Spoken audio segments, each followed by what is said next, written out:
بسم اللہ الرحمن الرحیم۔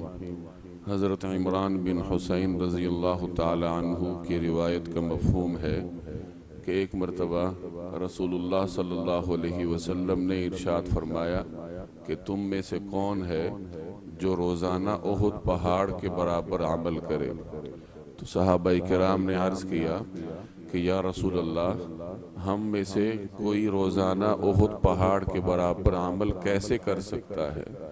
تو رسول اللہ صلی اللہ علیہ وسلم نے ارشاد فرمایا کہ تم میں سے ہر ایک کر سکتا ہے۔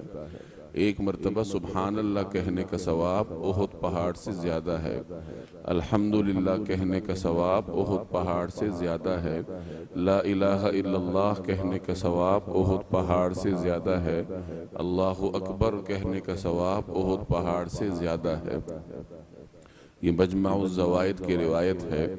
اللہ جل جلالہ کے مبارک نام میں اس قدر تاثیر ہے کہ اگر انسان ایک مرتبہ اخلاص کے ساتھ اللہ تعالیٰ کا نام لیتا ہے تو یہ مبارک عمل اس کے نامہ اعمال کو نیکیوں سے بھر دیتا ہے۔ احد مدینہ منورہ کا بہت بڑا پہاڑ ہے۔ رسول اللہ صلی اللہ علیہ وسلم نے نیکیوں کی کثرت کو بیان کرنے کے لیے بطور مثال کے احد پہاڑ کا تذکرہ فرمایا کہ ایک مرتبہ ان کلمات کا ورد کرنا احد پہاڑ سے زیادہ انسان کو نیکیاں دیتا ہے۔ جب آپ صلی اللہ علیہ وسلم نے صحابہ سے پوچھا کہ احد پہاڑ کے برابر روزانہ تم میں سے کون عمل کر سکتا ہے، تو چونکہ احد نہایت عظیم پہاڑ ہے تو صحابہ کرام نے اس کو ناممکن سمجھا کہ ہم میں سے کون ہے جو اتنا عمل کرے روزانہ کہ اسے احد پہاڑ سے بھی زیادہ ثواب ملے۔ تو آپ صلی اللہ علیہ وسلم نے پھر انہیں یہ آسان عمل بتلایا کہ ایک مرتبہ اگر کوئی سبحان اللہ کہتا ہے تو اس کا ثواب احد پہاڑ سے زیادہ ہے، ایک مرتبہ کوئی الحمدللہ کہتا ہے تو اس کا ثواب احد پہاڑ سے زیادہ ہے، اسی طرح اللہ اکبر اور لا الہ الا اللہ ایک مرتبہ کہنا اس کا ثواب بھی احد پہاڑ سے زیادہ ہے۔